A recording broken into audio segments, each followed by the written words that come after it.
Welcome to The Dream Show. I'm Teresa Anderson, and this is episode 296. I've just finished recording the conversation with my guest, Chief Happiness Officer Georgina Dawkins, who lives in Brisbane, Australia. You'll detect an English accent there. She is from England. She now lives in Australia.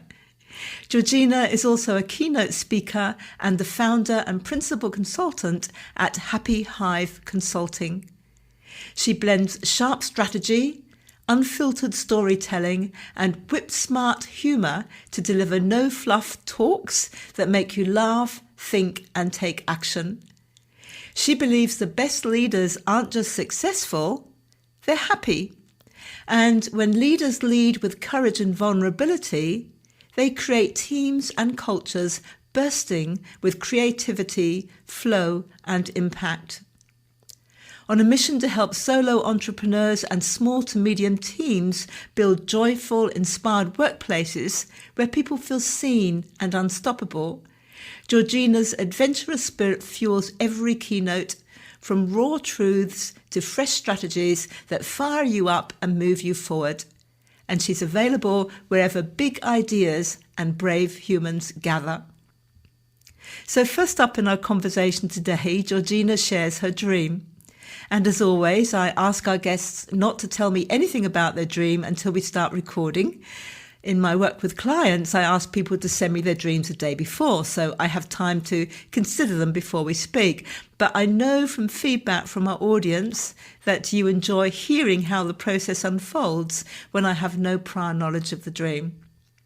So after we explore her dream and relate it to her life and her business, we cover a range of topics, exploring how Georgina works in the way that she does, and lots of interesting things came up. One particular thing that I really enjoyed was her thoughts and feelings about the importance of fast decision making, something that I kind of agree with. We had a lovely conversation about that, and also about hearing how she helps people to discover the difference between feeling fear about a new situation and when to step away from it and when to lean into it, when it's really going to be good for you and when it's perhaps not going to be so good for you, and lots else beside.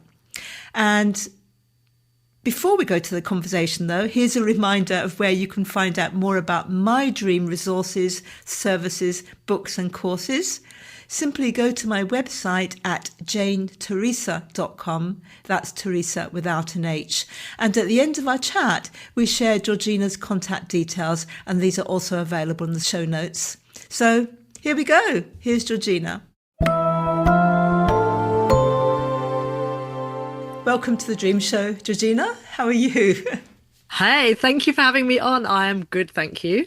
It's an absolute pleasure. And you're in Brisbane, Australia. I am. And yes. So it means we're actually both on the same time zone, which is very unusual for me. And made it easier to organise easier. this episode recording. So what have you been up to this morning? This morning I've been organising, I'm really getting into at the moment organising in-person events. So I've got a couple of my own in-person events going on, and I also run a Mums in Business networking group. So I've got an event for them that I'm organising. So a lot of content and promo around that. Oh, that's wonderful. So that's all very thinky brain stuff. And we're now going to go into the non-thinky brain, at least for the dream part. And then for our chat, we might go back into the thinky part of the brain again. Sounds good. So as usual, I've got no idea what dream anyone brings me. So over to you. Okay. So I tossed up which dream to bring you, actually. But whilst I was thinking about my dreams, I realised that they all had a common theme, which maybe I'll tell you at the end. So my dream, I had this dream a long time ago now, but as an adult, and my dream was, and it's very strange and it goes around the houses and it's kind of chaotic, that I was in my childhood home. It was nighttime. I was looking out of the French doors into our garden, and I could see all these pairs of eyes glowing in the night, staring back at me. And they were zombie kittens. And then it gets even more strange. I'm not sure about the transition, but I got kidnapped by Matt Damon and Ben Affleck and taken to an underground kitchen where they told me that they were going to do all sorts of horrible things to the people that I love. I had to cook them chips, hot chips, but Ben Affleck took pity on me and gave me a teaspoon, by which means I was able to dig myself a tunnel and escape. Which one was that? The did end you say? of the dream. Oh, that's great. Which one was that? Was that Matt or Ben gave you the teaspoon, did you say? Ben Affleck gave me the teaspoon. Ben gave you the teaspoon. And you did actually manage to dig your way out? Or I dream did. You did actually do it? I did. Oh, wow, I love it. So it's very random. All dreams appear random, don't they, until we unrandom them. That's lovely. So it was a long time ago. I'm wondering... Sorry. No, it was a long time ago, but you were an adult, you said. Yeah. Yes. And I'm just wondering whether it's worthwhile to tell you the common theme out of particularly my childhood recurring dreams that I had. There's no detail in there. Is it? Shall I tell you? Oh, if you want to, yes, that's fine. Yeah. So I used to have a recurring dream when I was a child that I was in some very small tunnels, and I was very young when I was having these dreams.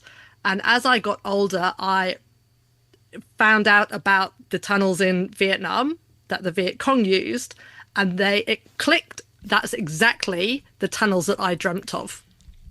Ah, and would you have known about those tunnels when you were that age and dreaming? Not consciously, unless I'd caught a little bit of a program accidentally that my parents were watching, perhaps. Yes. But I don't know that I did. That's the interesting thing, that we never know. We never know, because our dreams can bring up everything unconscious about us. We never know, did we just hear a bit of a conversation on a bus when we were little with somebody talking about it? We never, ever know. But usually our dreams do draw on our own experiences. So even though our dreams may show something really weird, like a zombie kitten, which you've never actually seen in life, your dreaming mind has picked that up and put different experiences of yours together to come up with the image. Oh, what about zombie kitten?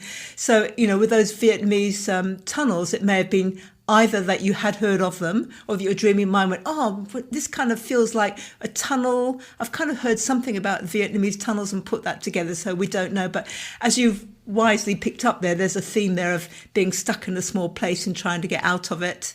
Yeah, which has been going on for a long time.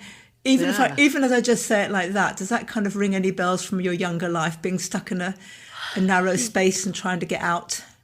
I would say not a physical narrow space, but probably a metaphorical narrow space, I would say. Yeah. And I also had another recurring dream where I would sit on a bench and a friendly skeleton would come and sit next to me, and he would lead me into a tunnel. Oh. So I don't know what it is. Only when I started thinking about this to talk to you that I realised I had so many dreams involving tunnels. So that's I don't know, maybe a sense of trying to escape or get out, or yeah, that's definitely, we may or may not have time to go to that friendly skeleton, because that nicks my curiosity. That's it, that the dreams are show the metaphorical equivalent in life. So the dream would never be about actually being stuck in a tunnel or any childhood trauma of being stuck in a tunnel, although that could happen. They're really mimicking the same kind of emotional or mental or spiritual feeling in the waking world. So you've had this theme, even before we look at today's dream, had this theme throughout your life of feeling that you're a bit constricted or restricted, but not knowing that there's something bigger out there, but not quite knowing what to do to get there, which even of itself is really good, because a lot of people feel limited and don't know that there is a solution, don't know they can literally dig themselves out of it. So, I love that sense of promise in your dreams. It's, your unconscious mind go, but you can dig yourself out of this, if you've got the right equipment, like a teaspoon. But we'll come to that. So you say a long time ago, we're talking years ago for this dream. Let me have a quick look, because like many things in my life, I did post it on Facebook, obviously. It was 2011. Okay, so 14 years ago, I think. Quick calculation. Yes. So I would have been 34. Okay. So as we look at the dream, well, obviously the dream was reflecting what was going on for you back then. So have a particular eye to what was going on for you back then as we talk about it. But first of all, you were in your childhood home. So did you have one childhood home or did you have lots? You know, what time period is this? That recurring dream, I was in my childhood home where I had lived until I was 12. So up until that point, that was all I had known. Okay, so that's the same childhood dream in this one with the Matt Damon and Ben Affleck. Oh no, I was 34 when I had the Matt Damon dream. When I had the Viet Cong tunnel dream. Oh right, okay, that was 5, 6, 7, I guess. But with this dream, you started off. You said you were in the childhood home. So I'm just trying to work out how old you were when you lived at that childhood home. Until I was 12. So the same home, okay, right. So, sorry. Yes, I see. Right. Sorry, it's okay. Logic flies out the window when we're looking at dreams. We're in a completely different headspace, so that's all good. The beginning of a dream will often point to the issue that the dream is processing, and although our dreams absolutely process the last 1 or 2 days of our conscious and unconscious experiences, if there's something in that last couple of days that kind of resonates with something from the past, a symbol of the past will come up. So we know that when you had this dream, when yes, you were 34, something happened that your dreaming mind referenced, oh, this is like when I was at the oldest 12, probably younger, when I lived at my childhood home. So it's essentially referring back to the mindset you had then, or what happened then, or what you believed about life then, and saying that what you believed and what you experienced in your life before the age of 12 is still affecting how you were when you were 34. So, right up, there's that clue straight away. This isn't so much about today. This is about being able to unhook something from the past in which you have been stuck, and knowing there's something bigger and just trying to work out how to get out of it and how to get into a bigger space. So you're in your childhood home and it's night, which is lovely because it means it's dark, which probably means this is really deep in your unconscious mind. It's like, often you can't use a dream dictionary approach, but often if it's light and bright in a dream, it's, these are things I know about myself. And if it's dark, it's, I can't quite see that really. This is me and my unconscious mind here. So we're going right into your unconscious mind to try to fathom out what's bothering you at the time of this dream when you were 34. And you're looking out to the garden. So you're kind of, in a sense, you're looking again, out beyond yourself. You're looking, if maybe the house you're in is your inner world and maybe the garden is your outer world. So you're looking out into the garden. You're looking outside to see, well, what do I need to know? What do I need to know that can help me to step into a bigger life here in some sense? And what you see isn't terribly inviting. It's zombie cats. How did you feel about the zombie cats when you saw them in the dream? I was scared. And I felt like they were going to swarm me. Yeah, okay. And what do you feel about zombies in general? Like, are you a zombie movie lover or? I am a zombie movie lover, yes. Correctly identified. And why do you like zombie movies? I actually enjoy a lot of different kind of dystopian future movies where it's the survival part. That's what I really enjoy. Okay, so and you were a zombie movie lover back when you had this dream when you were 34 as well. Mm-hmm. Okay, so some of the zombie element there may be exactly what you said, a keen curiosity and survival.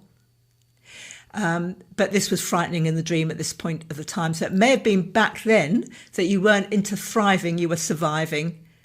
And you were interested in, I'm surviving. It's like a small tunnel. How do I get out of this? How do I dig deep? How do I get bigger? How do I go to thriving rather than just surviving? And part of the clue was what you said there about the cats. You had the feeling that they were going to swamp you. So there's something here of all these survival issues. I'm feeling swamped. There's just too much. There's too much going on. I can't see the one way out. If I look out and think about the things I've got to do or the things I've got to be, it all feels a bit too much. I feel overloaded. I feel swamped about this sense of survival. But why cats, I wonder? What do you feel about cats? We used to have cats. We used to have cats as children. But yeah, that's it. The cats, I like cats, but I'm more of a dog person. Okay, all right. Well, maybe there's something there. Although you had cats when you were back at the childhood home, so they may be related to the memories of being there. But there may also be something just in that I like cats, but I'm really a dog person. I'm okay in this tunnel, but really there's something else I want to do. So, that may be there. Particularly because there were lots of cats in the dream. It's like this symbol is replicated lots. It's really making itself felt. No, I want a dog. I want a dog, not a cat. I'm a dog person, not a cat person. What's the energy of a cat? Kind of aloof and very formal, and they'll only do something for you if they want it themselves, kind of thing. And what's the energy of a dog? Oh, they just love everything. It's unconditional, isn't it? Okay, that's lovely. So even at that, there's a sense of I don't want to be in the world in this kind of engaging in the world with this kind of aloof energy of, where people only do things if they have to or whatever. I want to be in the world in this more dog kind of way, more engaging kind of way. How do I do this? That all resonates. Good. That's great. So I wonder why Matt Damon and Ben Affleck kidnapped you. What do you associate with them together as actors? Oh, look, I think they're a great pair, and at that time particularly, they were doing lots of films together and things. I quite liked Matt Damon. Ben Affleck, I've always found a bit, no offense, Ben Affleck, if you ever listen to this podcast, it's not you, it's me. I've always found Ben Affleck, I'm not quite so keen on him for some reason. But, can you pinpoint that reason a little bit closer? I just find him annoying. Okay. I don't know what it is. We obviously just got some different energy processes going on or something. Yeah, interesting. I'm just interested because he was the one that actually tried to help you out in the dream by giving you the teaspoon. I know. Maybe he was trying to make amends. Maybe. So the two of them together, you picture as people, as you just said, that work well together, that are creative, that produce. What film comes to mind immediately when you think of them both together? Oh gosh, I can't even remember any. I can't even remember. I think were they in Good Will Hunting or something? I can't even remember. Yeah, that's okay. So probably it doesn't matter if you can't remember. That's not significant. It's more the pair together. So if you could summarise again the kind of energy that they have together as a pair, what energy would you describe? Well, in that dream, they were very good cop, bad cop. Oh yeah, but in real life? Yeah, in real life, I'd say, brothers, comrades in arms kind of thing. Okay, right. So everyone in a dream, it can be very helpful to look at them as aspects of ourselves. So, right up front there, you had, well, I've got a good cop and a bad cop. We've all got a good cop and a bad cop inside us. The part of ourselves that, yeah, you're wonderful, you can do this. And the part of ourselves that will go, criticise you. This is not, not going to happen. But they also work very well together. So it's possible that you had a good cop, bad cop, kind of pretty good relationship going on inside you at the time of this dream. However, they kidnapped you and put you in an underground kitchen and made you work, made you make hot chips for them. I mean, it's just so random. Do you usually make hot chips? Is this something you used to do, or? No, but I love to eat them. I've never made them. Something I've never made, but I do like to eat. Something I've never done, but I do like to enjoy the product of it. So there's possibly a sense there where you were feeling that I'm doing things that I've never done before, and I'm not sure how I feel about that, but the outcome is something that I really want. I really want that. But what put you in that position and made you do something that you really didn't want to do in order to get a good outcome was a restriction, was a kidnap, was a tunnel.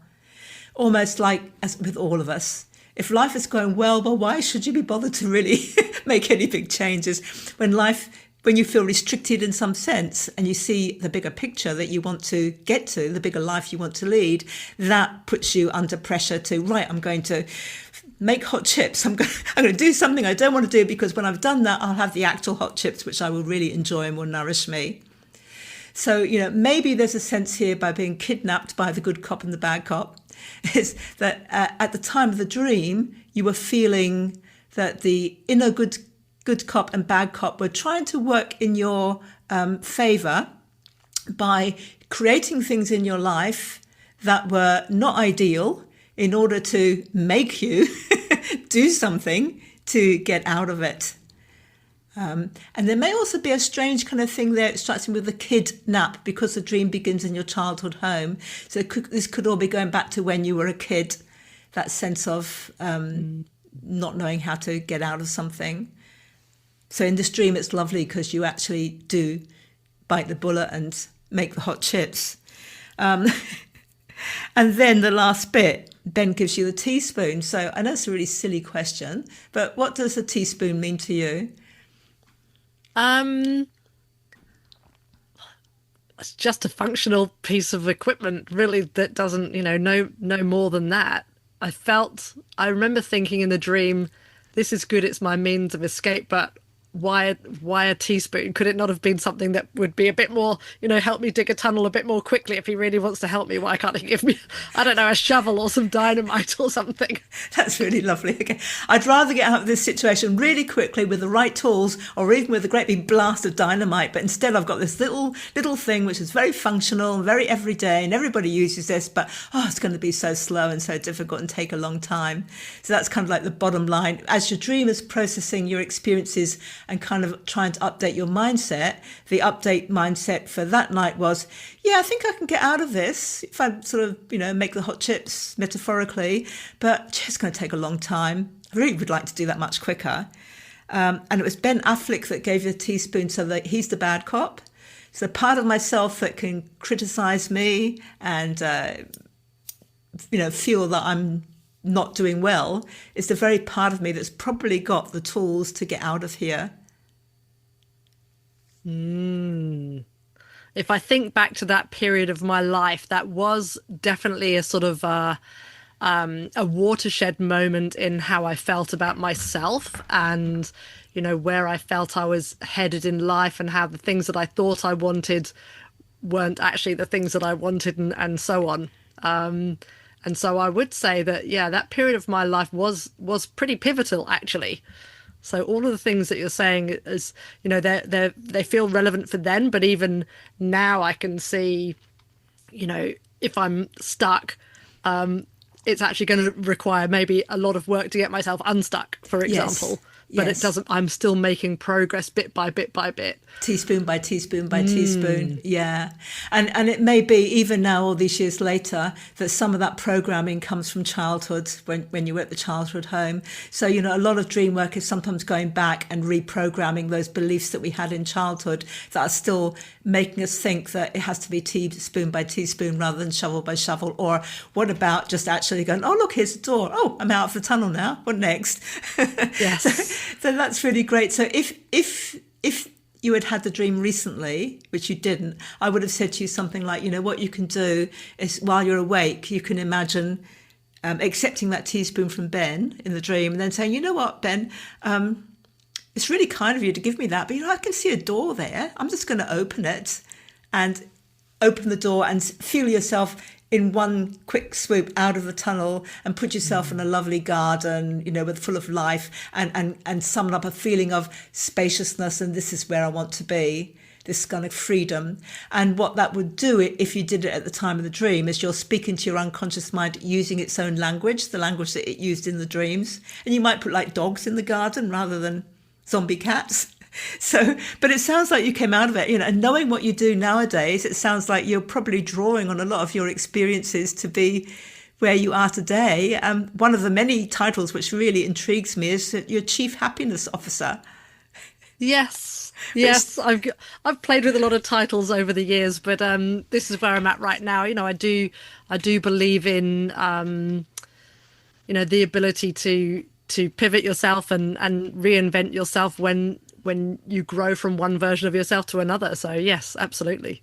So how did that title come up to you? You said there were lots of them. How did this one go? You saying, that's the one I want, Chief Happiness Officer? Because I've spent probably the last 5 or 6 years really talking and teaching a lot about sales and marketing, and here's how you do a nurture sequence, and here's how you do a mailer light automation, and here's all the tech background and all that kind of stuff. And I, absolutely, marketing and sales strategy is so important when you're building your business and running your business. But also, is the ability to find joy in what you are doing and everyday life, actually. I'm someone who I'm a very positive person, even though things definitely get me down, and I don't believe in toxic positivity and all that kind of stuff, but things do get me down. But I'm very quick at turning things around and seeing the positives in a not great situation. And really that's where that has come out of, because I'm a firm believer that, optimism breeds optimism, and you get more of what you put in. So yeah, that's where that's all come from. I love that. So even just turning up at a gig that you've organised and saying, I am Georgina, the Chief Happiness Officer, already sows that seed in people. Oh, right, okay, well, we're going to look at something bigger and brighter here, and this is going to be the environment we're in. Yeah, absolutely. Absolutely. So I know that you do speaking and you do groups and you do one-on-one work. How do you mostly see yourself working with people? I love the group work. I really love the group work. I think there's some special magic that is created when people come together with a common cause. Whether that's, online is great, in person is even better.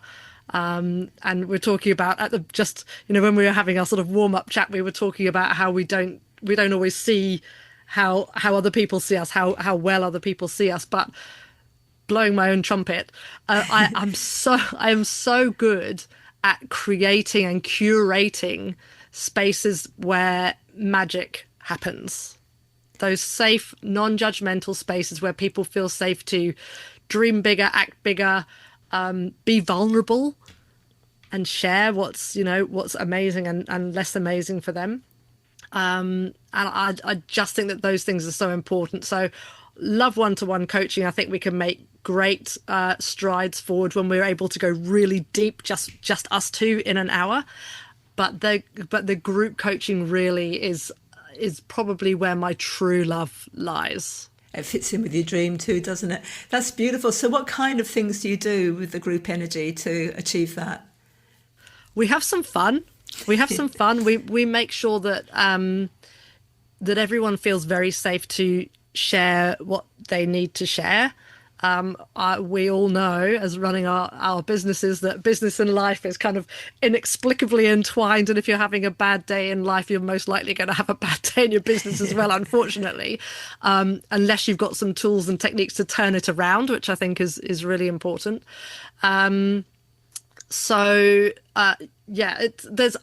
I focus a lot on tangible strategies, but also like that mindset and the alignment with your values and things like that. That is so important to make sure that you're doing what lights you up, because not every day in business is a fun day, is it? No. We have to do things that are hard and boring and outside of our comfort zone and all of that kind of stuff. But I always say to my clients, you have to fall in love with the whole process of running your business. You can't just love interpreting people's dreams. I can't just love, facilitating awesome results for my clients. I have to do my tax return and things like that, which Yes. I hate, by the way. So, but we have to fall in love with the process of all of the bits. I have just emerged from a period of about 4 weeks working with my techs. They took the bulk of the work on, but changing the theme on one of my websites. And it was an incredible amount of work. And sometimes I like the tech work and sometimes I like the rewriting and the re-envisaging.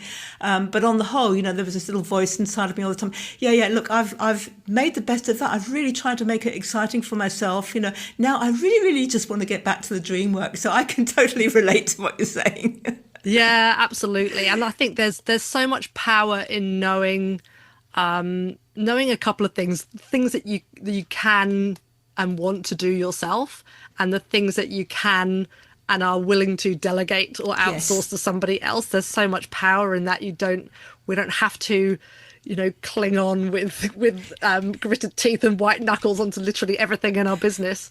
That's right. But the other thing is the power of knowing. There's a lot that people talk about in social media and things. If it doesn't flow, it's not aligned, and therefore you shouldn't do it. But there's a lot of wisdom in knowing what doesn't feel good because it's not aligned, and what doesn't feel good because it's boring and needs to be done anyway, or it's difficult and out of your comfort zone. And how we know the difference between whether we lean in and just get the thing done, or whether we lean out and say, actually, that's not for me after all. I really love that. The difference. Yeah, I'm going to ask you some more questions about that, but it's striking my memory of Ben Affleck giving you the teaspoon at that. The bad cop gives you the gift. Yes. and it fits into all of that. Well, is this something I want to do myself? Is it something I need to get excited about? Is it something I can delegate? Is it moving out of comfort zone and I just need to do this? Would you like to tell some stories around what you've just described there? How you get people, or what changes you've seen in people as they come to terms with these kind of thoughts? Yeah, I think it's almost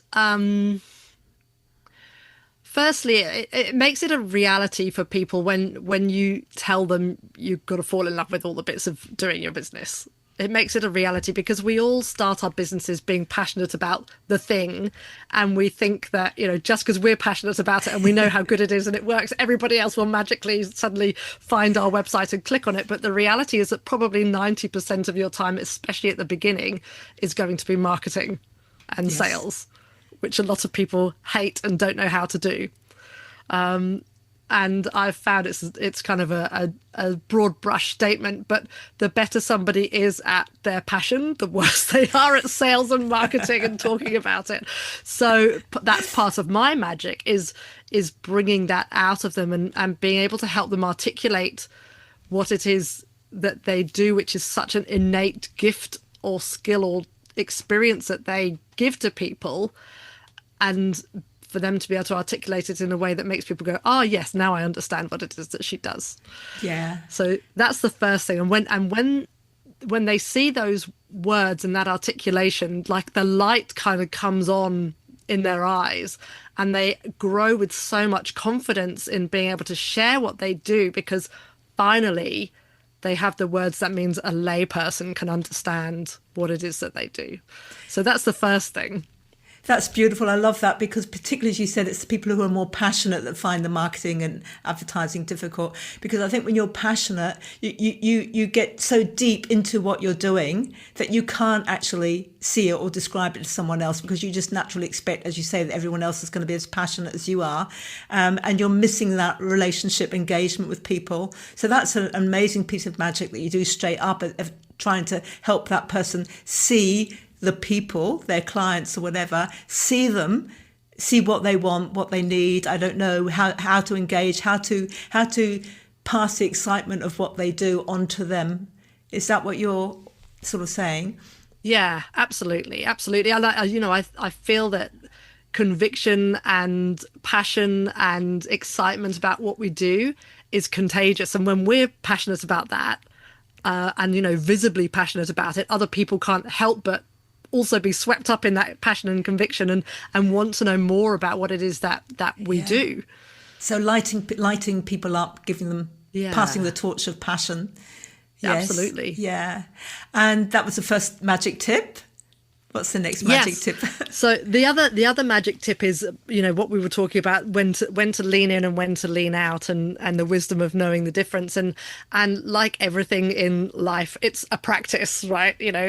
We have to learn for ourselves, and become aware of what our brain and body is telling us about a particular situation that we might not want to do that task or do, whatever, launch the thing or whatever it is.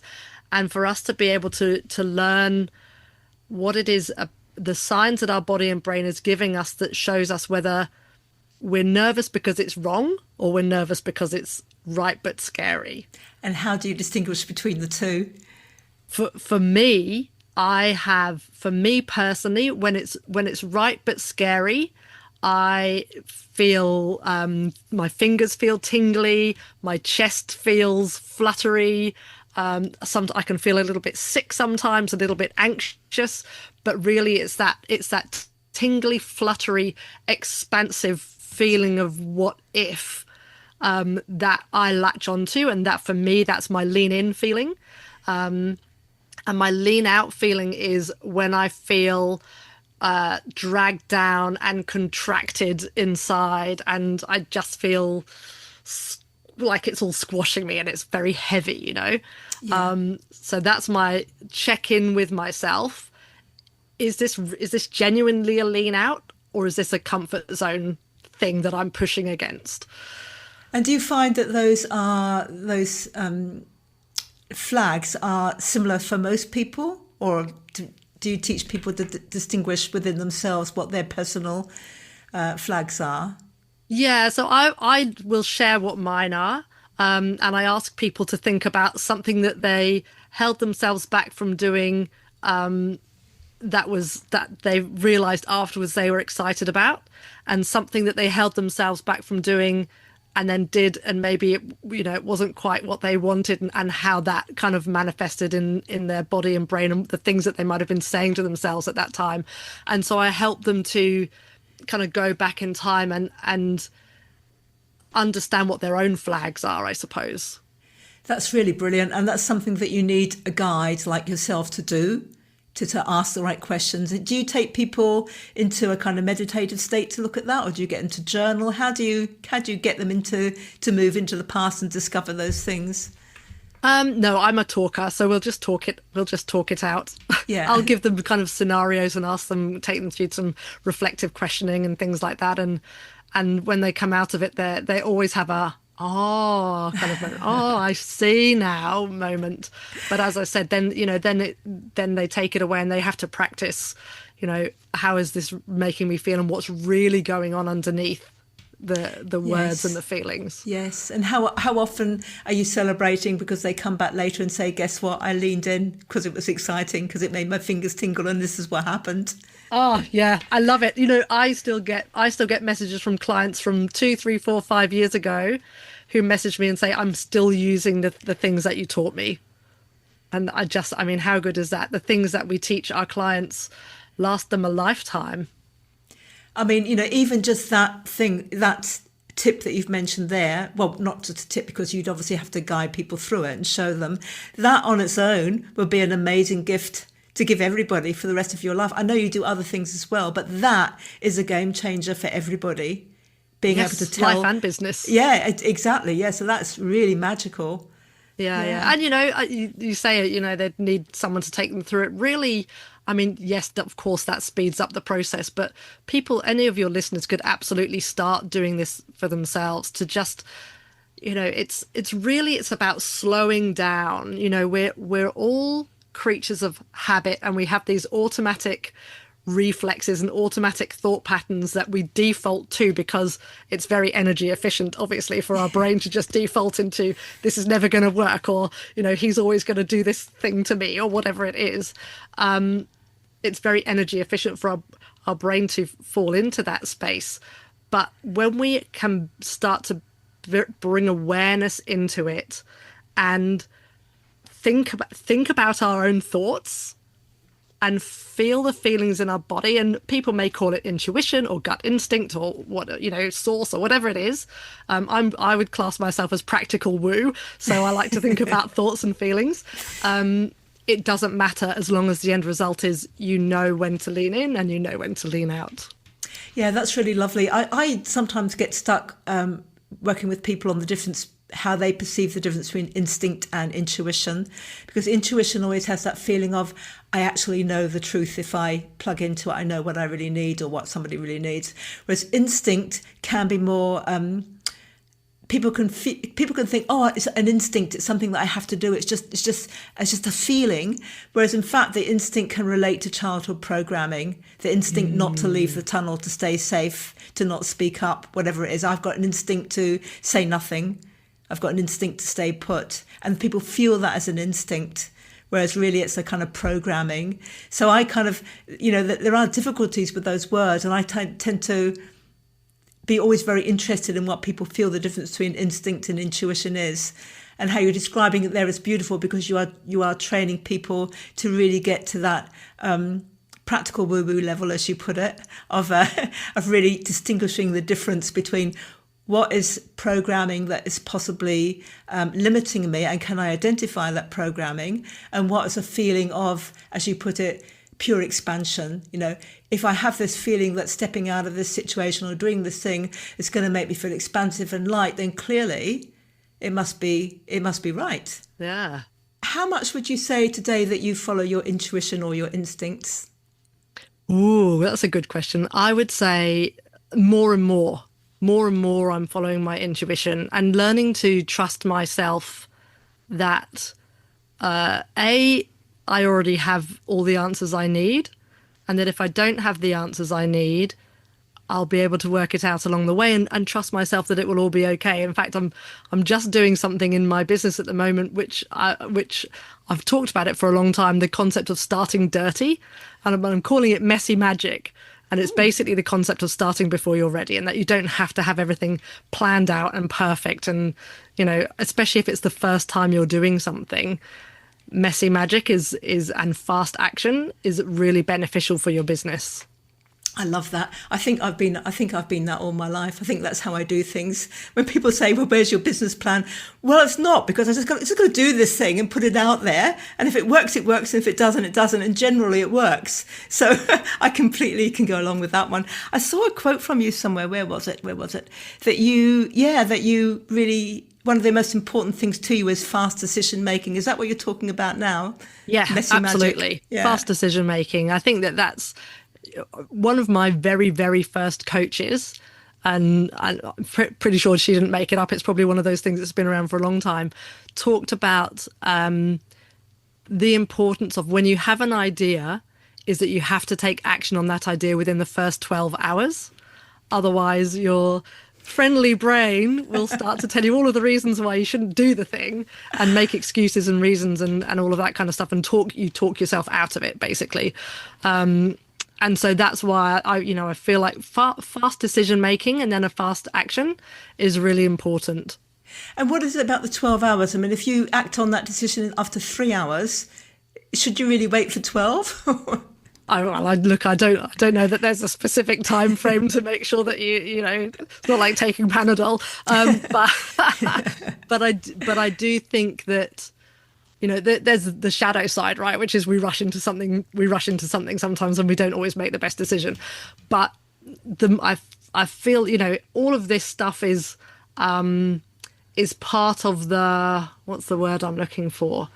It's all part of the kind of internal framework, I suppose, of knowing yourself, knowing your business, knowing your audience, or knowing your life situation. We make a decision and we take action based on a lot of different data points, not just because we've had an idea and there we go.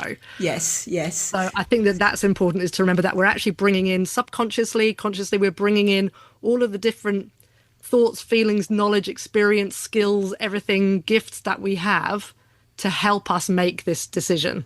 Yeah, I think that sometimes when we feel that we're intuitive, or that we're acting on our intuition, it can seem magical, like, oh, I've had this idea, it must be my intuition. But it is exactly as you say, something at lightning speed within everything that mentally, emotionally, physically, has just presented itself before your slow brain has had time to go, oh yeah, I thought A goes to B goes to C. Oh yeah, you're overriding all that and just coming out straight with it. As you say, when you know that you've got enough experience and wisdom behind you to be able to do that. And I guess that's why you also said that you're relying more on your intuition and draw more on it these days, because you don't need to go through that slow cognitive process. You just, it zips you the answer straight away. Yeah, definitely. And I think, oh gosh, our brain is just amazing, isn't it? Just you talking about that, I'm getting goosebumps and my hairs are standing up on end. I just think we're so amazing. It is, and we are, all of us. That's everyone listening in. That's you too. We're talking about, and I really love that concept of pick a number, any number, but the 12 hours, because having a number there kind of sticks the idea in your brain. Because with all the work that I do with dreams with people, I can understand and see that happen time and time again. The voice, the counter voice that comes up. Oh yeah, that's a good idea, but no, of course you can't. And you've got to do that work of finding out, where does that voice come from in the past? How do we unhook it? How do we make friends with it? So I really love the idea of the fast decisions. You also say relentless positivity, because it affects the way you show up. But you also said earlier that you don't believe in toxic positivity. Can you sort of draw a distinction between the two? Yeah, for me, toxic positivity is about sort of forcing the sad, bad, mad feelings down, and slapping a smile on, and not ever dealing with those things internally and externally. For me, that's toxic positivity. But the flip side of that is when you're in a mad, bad, sad situation, quite often we have more control over things than we think we do. Not not everything, obviously, and we know there's a lot of stuff going on around the world right now, which a lot of people don't have any control over, and that's horrible and heavy. But for the vast majority of us more privileged people, we can make changes large and small that will affect our environment, inside and outside, which then affect the way that we feel about things. And even when we are having a bad day, and this is, the concept of gratitude, and everyone, I can probably feel a lot of eyeballs rolling as we're talking about gratitude, but how important it is. And it's something, gratitude is something that I've always practiced kind of inside myself. I don't journal it or anything like that, but just, if you're in a supermarket queue and someone's got holding a baby and the baby smiles at you, like that's an amazing Yes. moment in itself, to see. Where I live, we have magpies singing on the fence, and I just love the magpie song in the morning. How lucky am I that I get to hear the magpie song? Yes. Even once I had a horrendous cold, and I was grateful that I had tissues and Lemsip. So there's always something to make you happy and to be grateful for. And I think when we focus on those things, it just starts to lift our mood, lift our vibration a bit more. And then it becomes almost like a self-fulfilling prophecy. And we just have to be careful we're not wallowing in those kind of those lower moods for too long. So Yeah. whether we do that, whether we're able to do that on our own, or whether we ask for support, ask for help, we need to make sure that we're not wallowing too deeply for too long in those mad, bad, sad times. And that's one of your roles as Chief Happiness Officer, to help people to do that. Yeah, Yeah. absolutely. To recognize what's good and what's going well, and that we talk a lot about, or we hear a lot about how we're always looking for the next thing, the next thing, the next thing, the next Yeah. goal to achieve, all the things that we haven't done, and we don't take very much time to look back and think, well, where was I a year ago? Where was I 2 years ago, 5 years ago? And what have I accomplished since then? And I feel that for women, this is particularly true. I mean, men are very busy too. I feel that for women, we don't take enough time to celebrate what it is that we've done. And I am also not good at it. Full disclaimer, I'm also not good at it. But at least I help other people remember where they've come from. And then I've got such lovely clients, they remind me. So it's a virtuous That's circle. really beautiful. I probably for most of my life, since I was in my early 20s, I read somewhere and then followed this idea that at the end of the day, as you go to bed, you review, you find one thing that you're pleased that you did physically, one thing mentally, one thing emotionally, and one thing spiritually. And that not only draws on that appreciation of life and gratitude, but it keeps you in balance, because you've got to find, if you had a totally mental day in terms of using your brain all the time, it shows you that you didn't balance it by doing something physical, emotional, and spiritual. And I've found that very simple thing has been really good, and particularly on the nights when you can't find one of them, so you make an effort the next day to do that. And probably for the last year or so, I've got into bed and adapted that very slightly by just saying, especially on exhausting days, what did I do today? And then I think, yes, that's right. All the little things that you otherwise pass you by. I did that. And I'll usually say something to myself like, well done, Jane. And then I can fall asleep. So I really think what you're saying there is really, really important, And one other thing that I particularly noticed in looking at what you do in life, you also make a point about being brave, not just in business, but in life. Would you like to go into that a little bit? Yeah, I really love pushing myself. I love a challenge, and so these days, since becoming a mum, it's less, probably slightly less exciting than it used to be. But I signed up for a 100-mile bike ride in the UK. That was in August, and I signed up for it in April. I didn't even have a bike. So, I used to be a really good rock climber. I walked across the Isle of Skye. Like, I've just done sailed across the English Channel.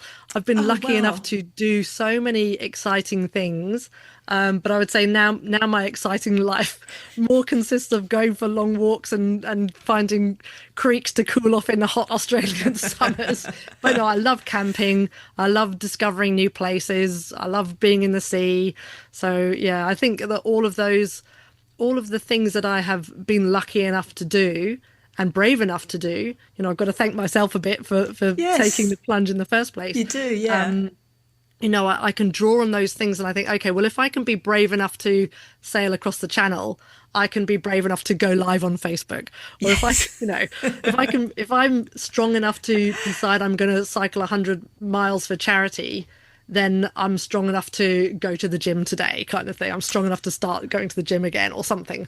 I love that. So even stepping out and doing brave things in your life so that you can bookmark them and reference them later. Did you sail across the channel on your own? Oh no, but I was only 17. No, we were in a 42-foot ketch, which is kind of an old style. It's not a tall ship, but it's an old style sailing boat.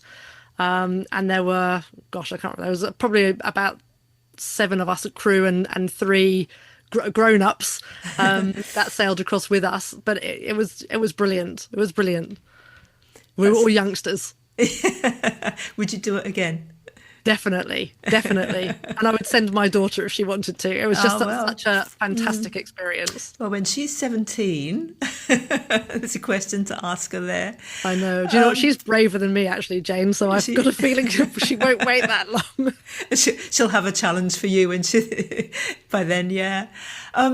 So I know people can contact you through your website, which is happyhiveconsulting.com.au. So for people listening, if you're not in Australia, it's the .au, because that's Australia, happyhiveconsulting.com.au.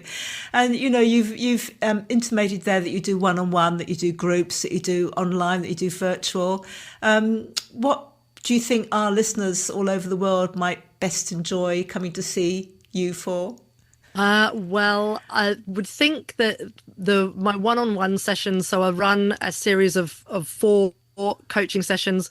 I call them the shift sessions, and so we work on shifting something big within you. It might be shifting a big idea out of your brain and into the great wide world. It might be shifting the way that you think about your business. It might be shifting the way that you think about your life, but a big shift. That's my one-to-one. So quite often people will have 4 sessions with me and then they'll keep going. We might have monthly check-in sessions and strategy sessions so that we're keeping you on the straight and narrow. And I'll soon be releasing a group program, name yet to be defined, but it is about the concept of flow. So Great. Flow, peak performance, being your strategy and your messaging and everything is all aligned with who you want to be and how you want to show up. So if people come to your website, they can contact you directly about any of that. And absolutely. Yeah. That's really fantastic. Look, we've had a great conversation and I've enjoyed meeting you. And I've been, every now and then there's something you're talking about your life now, and I'm thinking to myself, oh, that relates to the dream. Oh, that relates to the dream. But I kept my mouth closed because you have so demonstrated how far you've come since that dream, how far you are out of that tunnel and out into the world and being brave and doing what needs to be done and living a great big life and then turning around and helping other people live a great big life too. So you've done so well. Oh, thank you. I'll be honest, I still feel like I'm in that tunnel sometimes, but I've got my teaspoon, so I'm going to keep digging. Okay, well, change that teaspoon to something a bit bigger. I have to say, when I was under the age of 5 in England, I one day was in the back garden and I had not a teaspoon, one size up, a dessert spoon. And I can remember digging a big hole, which obviously I got told off for, but digging a big hole. And when Mum asked me why I was digging, expecting me to say I was going to transplant the tomatoes or something, I said, well, I'm digging a hole to go to Australia because it's on the other side of the planet. didn't know I had any idea about Australia. I don't remember having any feeling that I wanted to go to Australia, but I think that's quite funny looking back. The dessert spoonful by dessert spoonful, even though it was actually never in my plan, because it wasn't. I had no plan to come to Australia. It happened through other circumstances. I did it. I got That's here funny. spoon Yes. by spoon. So we kind of overlap with our spoon approaches to life. Yeah. And we both ended up from Australia down here. I know. Which part of England were you from? I'm from Hampshire originally. So am I. But are you? Yes, Whereabouts? I was born just outside Portsmouth. I was born in Aldershot and then I grew up in Odium. Oh, right. I know Aldershot. I had an auntie lived in Aldershot. Well, there you go. I was listening to you throughout thinking that accent's so familiar. It must be very close to where I was born. Oh, that's wonderful. How long have you been here? Just 7 years. Only 7 Yeah, years. just That's 7 why years. your accent is still pretty pure and mine isn't. I've been here 41 years, I think, now. Really? Gosh, you Yes. still sound very English to me. Yeah, it came for free, but it's 41. I'm here for life now. Yeah. Thank you so much for being on the show and bringing your dream. And You're welcome. Thank you for having me. It was really interesting to have it all interpreted and laid out, and so many things, I've got so many things ticking away in my brain now. that's really lovely. Thank you. Thank you. Bye. A reminder of how you can contact Georgina through her website at Happy Hive Consulting, all one word, happyhiveconsulting.com.au. Thank you, as always, to Ewan Gray for sound editing and for composing our theme music. And to make sure you don't miss any of our future episodes, please hit the follow button at Apple Podcasts, Spotify, or wherever you listen to your podcasts. If you normally listen on my website, please pop over to Apple or Spotify, search for the show, search for The Dream Show with Jane Teresa Anderson, and hit follow there, because your follow helps more people discover the show in the first place. Thank you for listening to yet another episode of The Dream Show. You can find out more about my services, books and courses at janeteresa.com. That's Teresa without an H. Have a beautiful day. I'm Jane Teresa Anderson.